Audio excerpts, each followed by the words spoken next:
I'm Nicole Lappin, the only financial expert you don't need a dictionary to understand. It's time for some money rehab.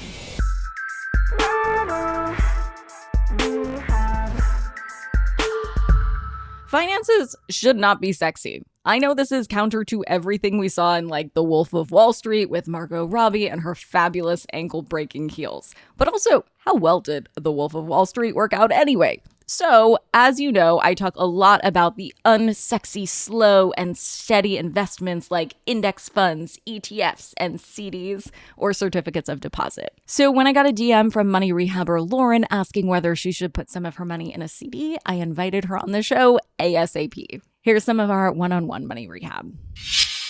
I'm so excited to say, Lauren, welcome to Money Rehab.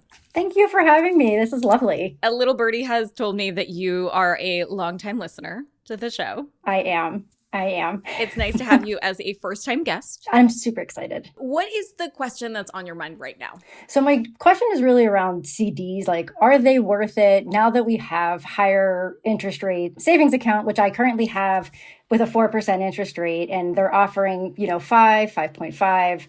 One offer I saw was for $5,000 for 6 months, and it gave the breakout of the interest, and it was $135. So with the delta of what I'm currently getting and that, is it even worth the hassle of shuffling money around, opening a CD, and then just letting it hang out there to accrue what seems to be kind of minimal for what the interest rates are right now? So is it worth it? Do you like extra money? I love extra money. You and me both. So I think it's worth it for extra money. I would think, but that's why I wasn't sure, because I've done... I have the high interest rate savings account, and I have a money market with a financial advisor, and I have I-bonds, thanks to you. So didn't know, I guess, is it worth locking up that $5,000 too? Well, let's talk about your next year or your next 18 months. What does that look like? What kind of expenses do you have on the horizon? Do you need that money? I think I have enough in my overall savings account that if I took that money out, it wouldn't be a complete hit, especially for only 6 months. I don't anticipate anything huge happening with my house or my car, but you never know. The only thing that I have coming up later the year is a trip to Scotland. Ooh. And then hopefully trying to book something next year. So other than that, that's really the only thing of high priced expenses that I have on my docket there. So you have $5,000 right now kind of chilling in your savings account that you're not sure to leave it there or to put it in a CD where you wouldn't be able to touch it. So maybe let's rewind a little bit. Do we know what a CD is? Other than a certificate of deposit, and I had one when I was in my early 20s for $500. Cool. I just know it locks it up, and you normally get a little bit of a higher interest rate than what's currently out there. That's about the extent of what I know about it.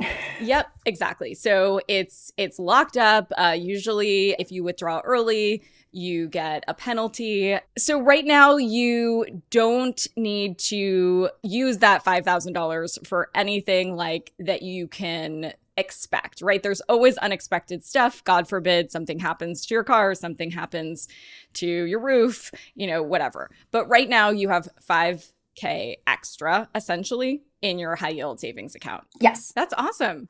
My parents did a really good job teaching me basics growing up. And then I loved to learn about how can I make more. So I feel like I'm in a good spot. And the only way I feel like I can make more money without obviously a promotion or job or second income, it's other than if I was going to budget my life down to the things that I would take out that I enjoy, which I don't want to do. So I feel like at this point, I'm okay, what can I do to take advantage of what's already out there? Yes. Well, I love this question. You've already gotten yourself to a good baseline, it sounds like, and now you just want to step it up. Pretty much, because my ideal is to take big trips every year for as long as I can. Yes, please. Well, my dad, he passed away in March, but he had a stroke in August of 2021. Thank you. I'm an only child, so I had to do all his Medicaid care, which took 10 years off my life, I swear. But after watching them basically take all the money that he had in order to do that, I was like, well, yes, I will save for retirement, but now I'm going to really live my life because the government's not getting any more of my money if I can help it. Tell me what that journey was like. Tell me what that money journey was like. Yeah, no. So my dad, he was a Vietnam veteran and he had a ton of health issues my entire life. And it was a really big fight to get money from the VA. So he finally was getting money from the VA and I had to manage his money because that man could not write a check. It was just easier for me to pay his bills online be done with it. So thankfully, since I knew where all his money went, I had it moved into it was like using my account as a base and then putting it into a higher yield savings for him. He had about $40,000 saved because he didn't do anything. He just lived his life. He went to the bar every day and that was really about it. But basically what it came down to once he had the stroke and he needed long-term care, and I'm talking to Medicaid and the people at the care center, it was basically you can pre-plan his funeral, which was probably the best thing I ever did because I didn't have to worry about the money or making decisions. It was paid for. And then I basically just had to write checks and deplete his money to the care center until he got down to nothing. And then I had to work with the VA to take, he was getting like $3,000 a month from the VA. And I said, you need to take this down to 300 because he was making too much money for him to qualify. And then when he was in the care center, he only got to keep $45 out of his income, which then I had to give back to the high rise because Medicaid didn't approve all of his time because I couldn't find, I had to look back in 5 years worth of history, what anything over $500 was. So there were things I couldn't account for. So they used that and said, okay, well, you owe us $30,000 for that. Well, he did, not me. So his $45 just went to the care center. So it's a sucky process for anybody. Luckily, the people I dealt with were lovely. Like nobody treated like I was taking their money, but that whole like system and working through that is clear as mud. That sounds so hard. And it also sounds like as you were going through the process, it made you appreciate living your life more. It did. And my mom and my dad have been divorced the majority of my life, but she helped me with everything. And we talked to an elder law attorney and finding that out, her and my stepdad immediately went and opened a trust because their house is paid off. He has antique cars. And it was like, well, we don't, the money. And I told him like, live your life. I don't want money. Like, I don't care. But she's like, I'm not paying off my house to give it to the government if something happens to one of us or the cars. So it was just to protect themselves. They were just glad they learned about it because other than that, how do you know until you're forced into the situation? And my mother has like the dark sense of humor that I do. She's like, she told my stepdad, she's like, if anything happens within 5 years, just put me in the fridge for. I was like, Mom, like too soon? Yeah, exactly. Like you're not going to be like knocking on the door, on heaven's door tomorrow. You're fine. It's so hard, and it's the age that I think you and I are in, where we're taking care of an older generation and looking after a new generation, and then looking after our own goals, right? And so it's this sandwich generation that's not talked about very often. Right. And I'm like, I don't have any children, and my parents. Thankfully, my mom and my stepdad are pretty healthy, but I used to joke with everybody. I'd be like, who needs children when I have parents? Because one would go down with something and another one would take the other one down. And I'm like, could you stop? Like one at a time here. But I tell all my friends who have kids, I'm like, open trusts. You're in your 40s now. It's fine. Do it and start talking to your parents about it, because I have family members that are like, oh, well, the house is in my name. And I'm like, it doesn't matter. You're surprised what Medicaid can get their hands on. It's always a surprise when you don't have all the transparency around money stuff in a family, and you're never usually going to have complete transparency. It's just the way it goes. And so it sounds like you figured it out the hard way. And so you want transparency and you want to take control of yourself based on seeing all the things that could go wrong, it sounds like. Yeah, I mean, that's one of the things too, like with having my savings. So I'm, obviously my savings, retirement, planning for that, but life's too short to just put something on hold and do it. So I'm like, traveling is fine. Like I love my house. I don't need to upgrade my house or anything. So I'm like, well, I'll travel for the next 5 years and then I'll take 5 years off and then redo my house because I'm sure by then it'll be dated. Yeah. And those sound like great goals. So let's back into it. So it sounds like your 5, 10, 15, 20-year goals, like you already have those in order. You're pretty clear about it. So the next 5 years, do you know approximately how much you want for a travel budget each year? Oh, that's a great question. I would say probably, I think $5,000 is probably a good spot, because I did go to Paris and London in April. Oh, I guess it's probably been closer to 7 or 8 when adding in Scotland. Scotland was kind of like I was bored and I was like playing on the app and I was like, oh, look at that. This can happen in Thanksgiving. Let's book that. But I probably would like to, if it's one trip a year, or this happens to be 2, but I would say probably $5,000 to $7,000 is usually pretty good. And I have a great travel agent, because I'm not that person that wants to, that's the one thing, even though I love a deal, I do not want to be on the internet researching deals, but I just want to be like, here's what I want to do, book everything for me and I'll show up. Well, listen, that's what you're optimizing for. And that is like, somebody else might like cars and you might not like cars and they might not like travel. And this is the thing that is your thing. And so cool. Do it how you want to do it. Yeah, and last year was the first time I ever went to Europe, and that's when I decided, like, okay, I can, I'm 41. I have great friends, but some are married, some have kids, some don't. But it's really hard to get people to want to do what you want to do or go where you want to go. So I was like, F it, I'm just going to go by myself. It gives my parents a heart attack, but I have a great time. But I do like the tours, so I'm not necessarily by myself. Like I love the people that do that. I don't know that I could do it, but I have a guided tour. If somebody that's not going to lose me, so you are not going to get lost in Europe, I promise. My best friend gave me an air tag. She's like, "You're my fourth child. Please take this." And I was like, "It's fine, but yes, I will." I love that. Yeah, when I took my first solo trip, it was so empowering. I was like waiting for a boyfriend or a friend to want to come with me to Bali, and at one point I was just like, I'm just gonna go. And it was even more empowering to be able to do that for myself. I think so. And I think it's one of those, like, I'm an only child, so I'm used to being in my own company.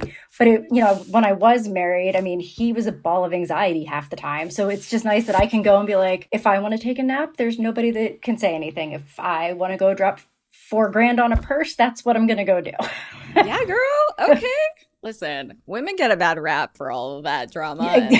We could probably have a whole nother hour for that. 100%. Okay. So it sounds like you want to ideally save up $5,000 to $7,000 a year for the next 5 years for a trip of a lifetime every year, kind of in honor of your father and like, a life that was perhaps taken too short.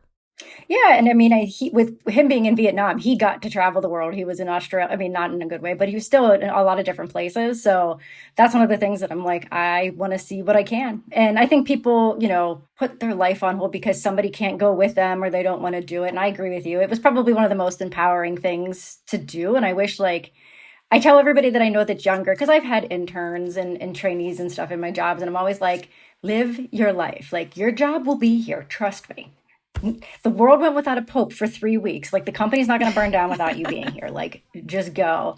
So I was really glad a girl I worked with, she's in her early 20s, her and her friends ended up coordinating a trip to Greece. And I just kept telling her, I was like, just go. Like, if you can afford it, go. Like, don't drive yourself into debt. I don't know what her situation was, but she ended up going. And I'm like, it's the best thing you'll ever do. I love this. You are also paying it forward. Trying. You're on track, sister. Okay, so if you have $5,000 in a high yield savings account, you'll be getting, have you calculated this out, like what the interest rates would be? I don't, only because I kind of have to calculate different math things for work. So normally I'm like, okay, I know my numbers, but to calculate it out, I never really do it. Yeah, you're like, I'm done. Decision fatigue, math fatigue. Yeah, I need Excel and a calculator for me to do it. Totally get it. So basically, if you keep $5,000 in a 4% savings account, you're going to make less, obviously, than if you put it in a 5% CD. So like roughly, if you have $5,000 in a high yield savings account, you'll get around $200 in 18 months. But if you put it in a high yield CD, and right now I like Ally Bank's high yield CD, you'll be getting $250. So if you don't want more money, that's totally fine. I like to always optimize for more money personally. Well, and it's nice because my interest, the higher interest rate account is Ally. So that would actually make it really easy to open it and shuffle money, as opposed to making it difficult and trying to open it at another bank. I was going to ask you, because Ally Bank's high yield savings account right now is also at 4%. So I was like, this looks familiar. Okay. So so you're getting higher interest rates than we have in a really, really long time. So I think it's important to take advantage of that. No, and I think with knowing that I can probably do it easily with Ally, because in total I have probably, I just looked today, I think 14,000 total in my savings account. So if I took out the 5, I still have a buffer of 9, which I still think if something happened, that's enough to cover me without being like terrible, And I think this helped because I really just went back and forth, and it's just, sometimes you never know what the paperwork is going to be like and just the hassle of moving it. But I'll definitely look into Ally. That's the easiest thing I could do. And then that way I can I'm sure it's clicking a button and shuffling money around for them too. But if it does gain me some extra interest, I mean, free money is free money. You work so hard for your money, Lauren. My opinion is that it returned the favor. I like it. Do you want to just open your app and see? Yeah. Funny thing is I don't even have it on my phone for it. I tried not to look at it because then I will obsessively go in and look at a number. I get it. I like to just have it pleasantly surprised. Listen, there's a balance, right? Like there's a balance between Yes. being obsessive compulsive about it and constantly checking and freaking out, and then not checking at all and being like, woo! That's pretty much what I do. The same thing with my retirement account, my IRA. I'm like, I don't want to look at it. All right, sister. Well, let's look at it. Like, it sounds like you're a girl who loves a calendar invite. So what if we send you a calendar invite for like once every 2 weeks? I could do that because I probably check my IRA and my brokerage account. I probably check everything in there like maybe once every 6 months. And then I meet with him once a year. We go over it, especially the last time when everything tanked and it crashed. I was like, why did you make me open it? It was blissfully unaware that I knew things were happening. I just didn't want to see it and make it real. So here's my other suggestion. So there's a sweet spot between blissfully unaware and hyper aware. Like, what if we could just get to aware? We could do that. We'll even send you a calendar invite if you don't want to send it yourself.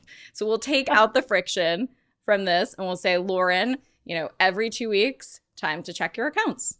I could do that. It would make it easy for when I get paid. Just every 2 weeks, look at it, tie it in with all the budgeting. Yeah, that's a great way to do it. You're doing it when you're getting money in, which is you're going to be in a good mood. Exactly. I was just watching this video about arigato money that I sent Morgan, our amazing producer, where in Japan they say thank you. Like the billionaires of Japan say thank you every time money comes or goes. Like they have gratitude for their money. Now, granted, this is not going to change your financial situation, just thanking money, but it is a nice process to sort of have a better relationship with your money, because I think a lot of times the enemy is between our ears. Like even for you, it sounded like to me, you didn't know whether or not there would be a lot of paperwork or how you would do it. And you just assume that it was going to be a hard, long, annoying process, right? So oftentimes with any money stuff, we suffer more in imagination than in reality. Oh, I believe that. Yeah. And so that's why I'm like, oh, great, we're on the phone right now. Like, just open it up. I'll do it with you. I'll hold your hand. Is there a cat or a dog behind you? Is he moving? Yeah, it's my cat. Sorry, I can move it. I didn't realize he's bathing. No, we're all here with you. What's his name? Lucius. Lucius. Great. Lauren, you have Lucius. You have Nicole. Let's see. How hard is it to scoot money from a high yield savings account to a CD? Hold onto your wallets. Money Rehab will be right back.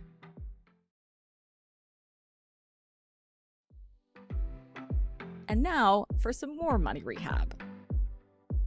Let's see. I have it up on my screen. So I have two screens. If I'm not looking at you, I'm looking at that one. No, please. Let's see. We're making moves. We're literally making money moves right now. There we go. Ally checking and savings, investment and retirement. Let's go back to checking and savings. High yield CD, raise your rate CD, and no penalty CD. Sweet. And so do you see the Ally Bank's high yield CD? The 18-month high yield CD. It has a 5% rate right now. It's somewhere on here. Oh, there we go. Finally, it loaded we can change the opening deposit because $25,000 is not going to happen. Yet.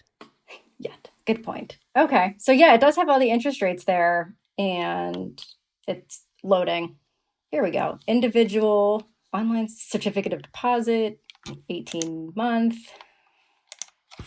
Does that sound like a good amount of time for you? Yeah, well, it's funny. It's fast as time is going. I feel like 18 months will be here in a blink of an eye. Like, I can't believe it's the middle of June. I'm confused. What is time? But it sounds like you'll have that money for your next vacation. Yeah, I can go to Greece or somewhere else that I want to go. I love that. Oh, and it's easy enough. You just add this account. If that's really all it took.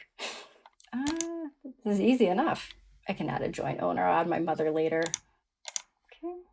It's going to take 15 seconds to review my application. So you put $5,000 from your Ally savings account? Yep. Cool. I call it my Great Life Investments as opposed to like emergency fund. Play on words. They're going to have the positive energy. I'm here for it. I'm here for all the plays on words. And I'm done. It says I'm all set. I'm done. Yes! Easy enough. My mature date is December 15th, 2024. My birthday will be January 12th, 2025. So I'll take that and celebrate my birthday. I love this. Well, thank you. This was easy enough. That was awesome. I'm so proud of you. Me too, because I normally would have been like, can I think about this? I know. And that's how it goes. And I was just like, no, sister, we're doing this right now. Yes, no. And I always I think that's your point about like being your own worst enemy. It's like you hem-haw back and forth about it. Mm-hmm. And then it's like the longer you think about it, you're just like, it's fine. I'm not going to do it. Like I had friends that didn't even bother refinancing when all the mortgage rates were low. And I was like, you're going to make me lose my mind. Like, what do you mean you didn't remortgage? Well, sometimes, and I find this too, even with my girlfriends, I'm like, no, we're doing this right now. Like, you can't make a decision. You're in decision fatigue. You've made 1,000 decisions today. You need a CEO of your life. I'm stepping in. I'm interim CEO. We're doing it like this minute. That's it. Yes. And then it's over. And so then you got some extra space in your head. Yeah. And at least it's like, I like knowing that, I don't know if this is just a function of the way I grew up, but I like knowing that I have money in different spots. Because it's also like, I have my local bank is PNC that I use my debit card. And there is a savings account, but I always keep it that only at like 500 to 1,000. And then if it does go over, then I just shift that money. I'm so proud. I could not be more proud. I'm a proud mama bear. But thank you so much for having me on. I really appreciate it. This was a lot of fun. Thanks, Lauren. It was so fun. Money Rehab is a production of Money News Network. I'm your host, Nicole Lappin. Money Rehab's executive producer is Morgan Lavoie. Our researcher is Emily Holmes. Do you need some money rehab? And let's be honest, we all do. So email us your money questions, moneyrehab@moneynewsnetwork.com to potentially have your questions answered on the show or even have a one-on-one intervention with me. And follow us on Instagram @moneynews and TikTok @moneynewsnetwork for exclusive video content. And lastly, thank you. No, seriously, thank you. Thank you for listening and for investing in yourself, which is the most important investment you can make.